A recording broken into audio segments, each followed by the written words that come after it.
If you're a real estate investor or you want to be a real estate investor, you do not want to miss this episode. We're going to break down private lending, how you attract and how you get other people's money to invest in your deals, or how you invest without dealing with all the headaches of real estate. And at the end, we're going to show how infinite banking just multiplies these returns, combine these two strategies. Hi, welcome to Control and Compound with Darren Mitchell. I'm your host, and joining me today, Christina Wyatt, wealth coach at Control and Compound. Christina, what's going on today? Hey Darren, excited to be here. Before we get started though, I want to remind everybody that if you're listening on your favorite podcast platform, you're going to want to subscribe and leave that 5-star review. And if you're watching or listening on YouTube, make sure you like, subscribe, and hit that bell button so you always know when new content is coming out. Thanks, Christina. And yeah, before we jump into, I just want to say, like, we are not real estate experts. We are not real estate agents. We're not mortgage brokers. We're not lenders. We are experts, absolute gurus at infinite banking, especially for real estate investors. But this is just education we're providing. We're not licensed to deal with loans, etc. So great, Christina. This is sort of the first foray into reviewing the book, Infinite Banking for Real Estate Investors, that I released last year. And it really breaks down 7 different ways to invest in real estate. So part of this podcast, we're going to take one, private lending, and then we're going to do a series where we break down each way to invest in real estate that's mentioned in the book, and then talk about infinite banking, how it makes it better. So where do you want to start, Christina? Well, I just want to let everybody know that if you're looking to get your own copy of Infinite Banking for Real Estate Investors, it is available on Amazon and Audible if you want to listen to it as well. So that is what we're going to be reviewing. We're going to break down the book step by step and go through all the different strategies. But if you want to take a look at it in full, it is available on Amazon and Audible for you. Okay, so we're going to talk about the lenders and the borrowers and infinite banking. Why do people want to loan money to people for a real estate deal? Why do private lenders want to loan money in these situations? Well, I think a lot of the time, private lenders that are out there, they want to be involved in real estate. They know that real estate is a great investment, a great thing to be a part of, but they don't want to get their hands dirty. I know you've got a pretty good term that you say, no toilets, termites, or tenants is what you say. And I think a lot of private lenders feel that way. They could be sitting on a lot of cash that they need to do something with as well. And private lending can be a great place to put that money, right? Yeah, I mean, the returns in private lending are crazy compared to, regular returns. I mean, it does come with some risk, and we'll talk about that.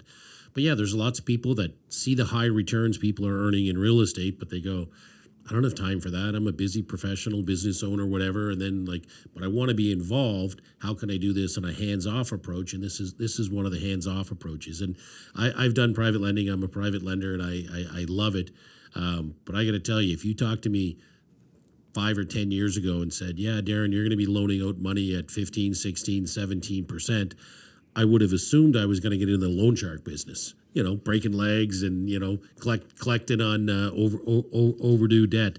But once you immerse yourself in the right real estate communities, there's so much private lending going on. It's absolutely crazy. Like even I saw a stat the other day, almost 10% of mortgages in Ontario are private mortgages, and that includes through a licensed mortgage broker.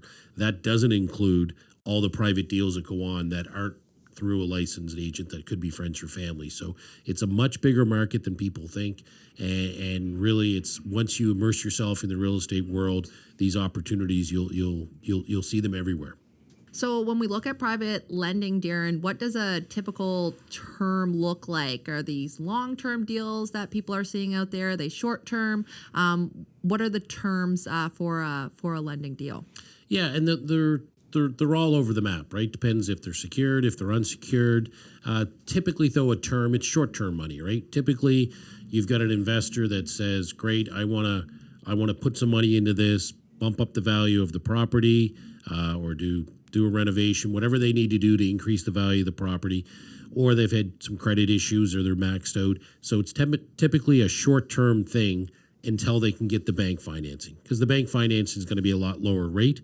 But I remember the first private deal I did, my teenage daughter, I showed her and I said, yeah, I'm going to earn 15% on this deal. And she's like, why would they pay you 15%? That's crazy. Are they nuts? And I'm like, well, let me show you the presentation they're doing. And they were buying a 39 unit building, fixing it up, increasing the rents, refinancing it. I go, they're going to make about $1.5 to $2 million on that deal in the next 12 months.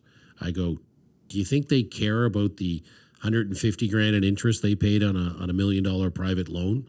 No, I didn't take all of that, but that, people think the high rate means, that's crazy. Why would they do that? But they're not looking at the other side of the equation, that people, make a lot of money on this. So typically six to 12 months, but it's really all over the map as far as how they're set up. Some there's interest up front, some there's interest monthly. Some, the one I did, it was interest at the end of the term, and so it can be all over the map. Some of them are open, so the client can pay it off early. They're doing well, they get the refinancing, or they get other arrangements made, they can pay it off early. Some are closed, so you can't pay it off for the first 6 or 12 months. So really all over the map. But the big thing is really when you're in the first position, second position, third position, or promissory note. So let's talk about those, Christina. When we say in a first position or first mortgage, what typically does that entail?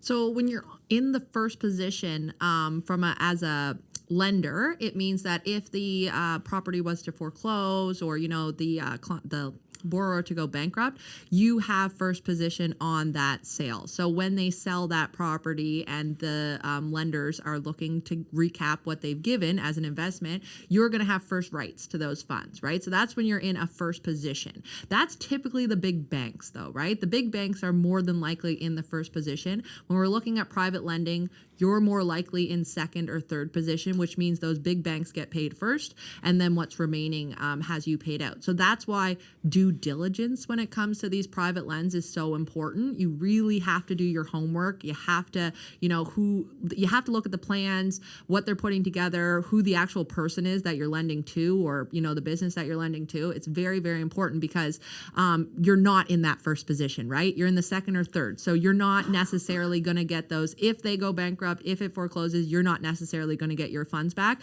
unless they recoup the full value, which isn't, entirely possible that they wouldn't. So that's why when we talk about private lending, we really should go back to okay, so how do we do our due diligence, and how do we make sure that this is a good deal, and that we're doing all of our homework behind the deal, right? Yeah. So, if, there are some first positions out there, but you're right. Majority of them would be second or third positions. I've seen deals where it's like, okay, an investor wants to buy a property, but they're tapped out on the mortgages they can get, but they think they can get money, down the road once they establish a history with this property.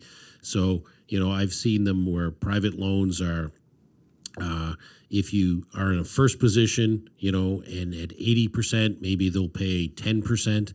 If you're in a first position at 90, maybe 12 or 13, and then first position at 100%, they'll go up to 15 or 16. So there's varying degrees, but yeah, you're right. Usually it's first position, people looking for renovation money, for a flipper, or burr, or problems with down payments, on establishing that down payment to buy the house. So, yes, there's more risk, but with that risk becomes a much greater return. And it's all about, mitigating that risk to say, okay, what do we have as collateral?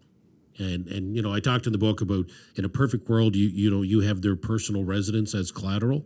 If they, if they're an investor and they have a personal residence, because people don't like to ever give up their personal residence, so that's nice collateral. You're not always going to get that, but you want to make sure you have some collateral there, whether it's second position, or one of the things you often see is if a developer is doing one property, say with 20 units, and he needs money for that. Well, maybe he has, 2 or 3 other buildings that he'll also put up as collateral. Again, in a second position, they'd all have mortgages on them, but now you've got, various places to go after them if they don't pay. But yeah, let's talk more about this due diligence, because, what's the first thing you should do if you meet someone who wants to borrow money?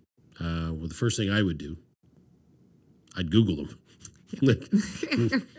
Common practice now. Google them, and you can run criminal record checks. You can run, check all their social media. You want to make sure you're comfortable with this person. You want to make sure they have a track record and stuff. But that would be my first thing is Google them, see what their history is, see what their social media presence is, and then start asking questions. How long you been doing this? How many of these deals have you done? What's your exit strategy? What is your plan to pay back this money? If something goes wrong, what's your plan? So you really want to talk to that person and figure out, do they just wing in this, or do they have a really good plan? Yeah, and are they an expert in what they're working on, right? So, you mentioned the big developers and that, and they usually have a big name for themselves. They've got that reputation, but there's also a lot of private lends going out there that are on the smaller side, right? They're just an individual that has come across a great real estate investment, and they want to, do the BRRRR method. They want to do a flip, that type of thing, and they are looking for a smaller amount, because you can go, there's hundreds of thousands you can do with private lending. There's smaller amounts too for these smaller individuals, and those are the people. I think you got to do a little bit more due diligence, the Facebook. Looking and making sure that they have a solid plan that they can put in front of you, making sure that they have those appraisals that are going directly towards you, sent to you. You don't want them to get it. You want the appraisal being sent directly to you. And you want to know how you're going to communicate with them as well. I think that one's a big one, because you don't want someone ghosting you in a private lend, right? That's not ideal. You want to make sure that you're getting updates. And I know there's some out there now that even have Facebook groups where you can follow along with how the project is going and how it's progressing, those types of things, which is neat to see that you can stay in contact at all times and get those updates from either the developer or the individual that's doing it, right? Because there is projects from one end to the other when it comes to private lending. Yeah, great point. And just to go back to the private borrow, it's like, why would they pay 10, 15, 17, 18% or whatever on this deal? Well, you can't go to a bank with I think I can plan. You can't go to the bank and say, okay, yeah, I'm going to buy this property for $400,000. I'm going to put some money into it. I think I can make it worth $600,000. I think I can increase the rents by 30%. I think I can put in separate power hydro meters and get tenants to pay their rent. I think I can do this. And the bank's like, we don't really care. We don't love short-term money anyway, but we don't really care what you think you can do. Do it, then come back to us, and now we'll reevaluate what the property's worth and what we'll loan you. So, that's really where we see a lot of private lending is, great, we need to do what we said we're do what we say we're going to do, and then go to the bank, get traditional financing, pay out the private borrower. So, really the misconception of, these people are getting taken advantage of with those high interest rates is the exact opposite. These people are taking advantage of a massive opportunity that they wouldn't otherwise be able to do without this private money. And I don't care what the interest rate is. If you're only paying it for 6 or 12 months, it's not the end of the world. You got to look at what's the lost opportunity cost if you don't do this deal. So yeah, I mean, if it doesn't make sense, the numbers don't make sense, it doesn't make sense. But if the numbers make sense that you can borrow at 15 or 18% and still make a boatload of money, and you can't do the deal without it, Yeah, no, I have no problem paying 16% if it means I'm going to make 35, right? At the end of the day. And that's what private borrowers are thinking, right? They're thinking, well, if I pay this amount, yeah, it's bigger than a traditional mortgage, but if I pay it, I'm going to have a bigger than traditional investment return as well, right? And that's what they're looking at. And I know as well, there's a lot of hearing about a lot of the constructions and stuff where they, with supplies and stuff coming short, they end up getting stuck on their traditional lending, and it's either that project sits there not getting done at all, or they pay the 16%. Well, it's great that 16% is available to them, because now they can get their project finished up. And there's a lot of those things going on, and in their mind, it's great that these options are available to them. It's not a bad thing to pay interest if it means it's going to make a bigger return. Yeah. Thanks for listening so far. If you're watching on YouTube, make sure you like, subscribe, and hit that bell button so you always know when new content is coming out. If you're listening on your favorite podcast platform, please leave a 5-star rating and leave a review and subscribe. And if you are interested in learning more, please visit our website at controlandcompound.com to sign up for a free education session with one of our wealth coaches. And let's get into, okay, so what if you're someone looking for private money? How do you go out and find this private money? You're like, well, no one's knocking on my door offering to loan me this money. How do I find these people? And there's really kind of four kind of key approaches, and the first one, of course, is family and friends. Right, that's where a lot of private loans take place. Family and friends. Maybe you've done a couple of real estate deals. The rest of your family's going, wow, that's pretty cool. Like, is there some way I can get involved? Yeah, sure. Private lending. So family and friends would be the one kind of most common. And then the next step, Christina, what after family and friends, where do people typically find people willing to loan the money?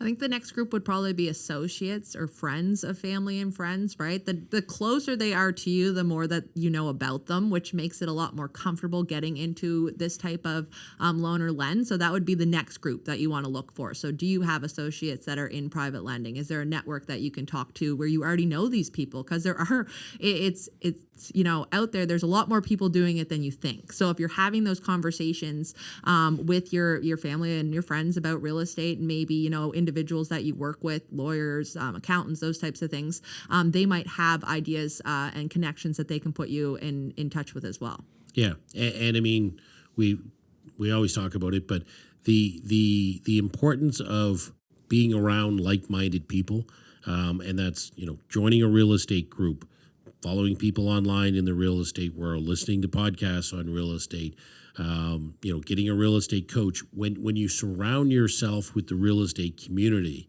that's when you really say, wow, there's a whack of these people that have money that don't want to be involved in real estate but want the returns.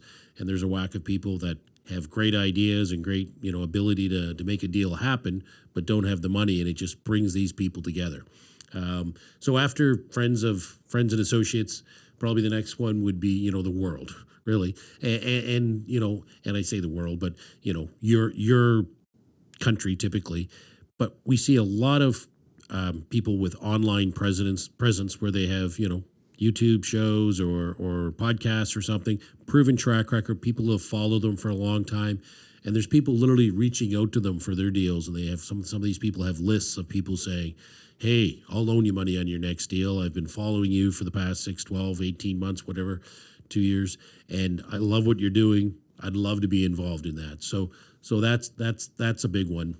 Well, and you'll find joining those groups as well, which is where I've seen them and, got involved and whatnot, is you'll see people that are now posting in there and they're looking for a shirt, like I've got a mortgage broker on mine, and sometimes she posts about short-term lends that she needs in order to close deals and stuff like that. You know her, you trust her, she knows the person, like that could be a great way to get involved, and you wouldn't have ever known about it if you weren't in that Facebook group where she was promoting it, right? Yeah. So just being involved in those groups and seeing the opportunities come up is a wonderful place to start, right? Yeah. Just being able to see and kind of learn more about what's going on out there right across Canada, because it doesn't have to be in your backyard, especially with a private lend, right? And the way that we can all be connected on social media, it could be anywhere that you can get involved in.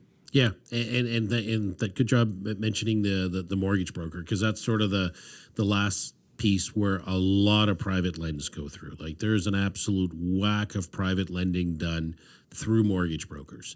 So, ideally you want a mortgage broker that kind of specializes in this area and is familiar with it, is familiar with investing. But yeah, we have all kinds of clients that are mortgage brokers that do private lending. We know people locally. I get emails all the time. So that mortgage broker, they're gonna fine you the money. They're gonna charge you a fee for that. They're gonna fine you the money, and they're gonna put the borrower and the seller together. Now, typically, the fee for the mortgage broker is somewhere around 1 or 2%. 2 is probably the most common I see. I don't think the rates on that have gone up with interest rates increasing, but yeah. So again, there's from the borrower side, oftentimes there's a lot more costs than just the loan rate. So you're borrowing money at 15%. Okay, so it's going to cost me 15%. Well, no, there's going to be some other costs associated with that. And what typically are we looking at for the big costs for the person that's borrowing the money? You mentioned the appraisal. Yeah, you're So going to have that appraisal. Who's going to fee. pay for that? The borrower is definitely going to pay for the appraisal fee and make sure that that happens, and they're also going to pay for that mortgage fee, and they're going to be paying for the legal fees as well, right? Because they need to make sure that this happens and it all happens legally. So this is their deal at the end of the day, and they kind of take on those fees. But someone that is smart and putting this together completely knows and has already incorporated all of those different fees in the equation, and they know their return's still going to be great, right? So as long as you're incorporating those fees when you're looking at what you're doing, you'll be fine. Just make sure that you include them with your math. Yeah, so a good quality mortgage broker who's familiar with this, and people get hung up on the percent a lot, but I like to break it down to numbers. I'm like, if you need to pay $100 to get $500 back, is that a good deal? How many times would you do that? All day, every day. All day long. Well, that's really how you look at these private lending deals too. Forget about the interest rate. How many dollars are you going to pay? And again, we've got that interest rate. We've got lawyer fees, maybe on both sides. Lawyer fees for you, lawyer fees for the lender. We've got maybe pay the mortgage broker a 2% fee. So, that 15% might be up to 18, 20, 21, 22% by the time you're all said and done. But is that number smaller than the number you're going to make? And is it worthwhile you doing? And if it is, who cares about the interest rate? You're going to make this deal happen. If 100 turns into 5, do you care on that 100 whether it was 15% or 18%? You just care about the bottom line, how much money you can make. So, again, private lending, way more common than people think. It happens literally every single day all across the country or all around the world. What do we have left, Christina? The best part, Darren, we got to talk about how we can incorporate infinite banking with our private lending, right? Like this is the exciting part. This is what we like to share, and this is what we specialize in talking about, is how we can incorporate the infinite banking into this strategy. Like, how can we take it, put it with private lending, multiply our returns, multiply our dollars, and really, I think I said to someone the other day, like it's like it's on steroids. Like, how can we make it better? That's what we got to talk about next. Well, that's the best part. Thanks for reminding me of that. It goes back to everything we talk about. We talk about control, we talk about and we talk about compounding, right in the name. And the and is key here, and the compounding is key, and the control is key. But the and is really that and asset. So we want your money inside the policy, growing tax-free for the rest of your life, and we want to be providing a death benefit for your family, and we want to be able to access 90% of that cash value to take advantage of opportunities, in this case, private lending. And when we do that loan, your cash value, how much does your cash value stop growing when you take a loan against it, Christina? It does not stop growing when you take a loan. Exactly. So I'll walk you through an example I did. Or let's walk you through a typical example. So let's say you're gonna, someone needs $1 million and they're gonna pay 16%. Well, typically you're not gonna use your full. Most people aren't funding the whole $1 million, so they'll break it up in $50,000, $100,000 sort of blocks. Now, some of these loans, you can use RSPs, TFSAs. Most of them are non-registered, but there is a mix. So I don't see a lot of loans on that side, but really the non-registered stuff is the majority of it. And so if you have an infinite banking policy, just like you said, we're going to multiply returns. So your money's inside the policy, compounding tax-free for the rest of your life, and the death benefit. You borrow the $100,000, you put $100,000 into the private lend, 16%, comes back to you a year later, or you can get interest along. Assume it comes back to you a year later, you get $116,000, and you pay off the insurance company $106,000 or $106 and change, whatever the interest rates are at the time. So you just made an extra $10,000, and it didn't affect your policy at all. If you didn't do that deal, your policy would grow the exact same as if you did the deal. So if you understand infinite banking, why wouldn't you want and opportunities? I look at this as how many different and opportunities can I have to grow my wealth, my family's wealth? So if it can be in the policy, in the private lend, out there, why wouldn't you want to multiply your money? Well, you definitely would want to multiply your money. You wouldn't that there is no why. Once you learn it, you can't unlearn it. That's what I always tell people. So once you know it, it's very hard to go back to not knowing how it works. And it's just like what you said, right? You can earn, you're earning in this policy consistently, and then you can take it, you can use somebody else's money. Real estate investors, like we all know, use somebody else's money. This is exactly what you're doing. You never use your own money, Darren, right? When you do real estate, you always use somebody else's. And I know this because I've seen all your, you've taught me, right? So I know how it works. You use somebody else's money, and that somebody else's money is the insurance company's money. And there's a couple great things that come with using the insurance company's money is that it's that unstructured loan that we have, right? So like you said, if that interest isn't being paid until the end of the year, no problem. You don't have to make interest payments on this loan that you're taking. You can wait right till the end of the year because you make the terms on the loan. So you have you have say on what you're going to do, which really makes it easy to get involved in these real estate deals because you're making the terms. You can easily set it up to match the strategy that you're doing and the investment that you're doing, which is awesome. It just makes it that much better. That you're not worried about it. You've got that structure that you can work with. So those loans are one thing. And then the other big thing is that these loans that you're taking out are not affecting your borrowing capacity, right? So they're not showing up on your credit report. And as you become, you build out your real estate portfolio, very quickly you can use that. You can lose that borrowing capacity. And if you had this, this deal, this private lend going on, and you came across another really great deal that you wanted to do, well, that borrowing capacity is not going to be limited to what you've got in a private lend, which is amazing, right? Yeah, that's great points. And we talk about the advantages for the lender being able to multiply their money. But what if you're a developer or a real estate investor and you have your own infinite banking policy? So then when you need money to do a deal, instead of using your own money, you can go to the insurance company and use their money.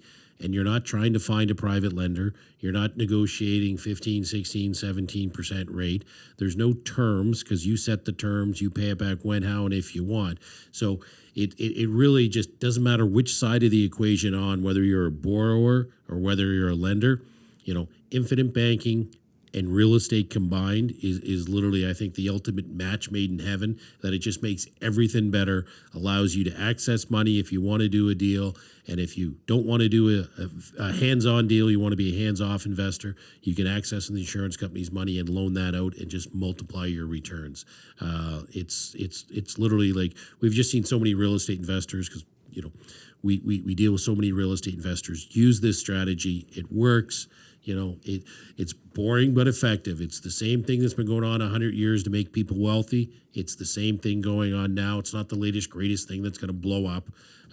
So it's just a perfect fit. And, for those of you listening to this that haven't sort of heard some of our other podcasts on that, what are some couple podcasts that Christina would be a good review? I mean, ideally, we'd love to see you go back to the very first episode and start because there's some really good information.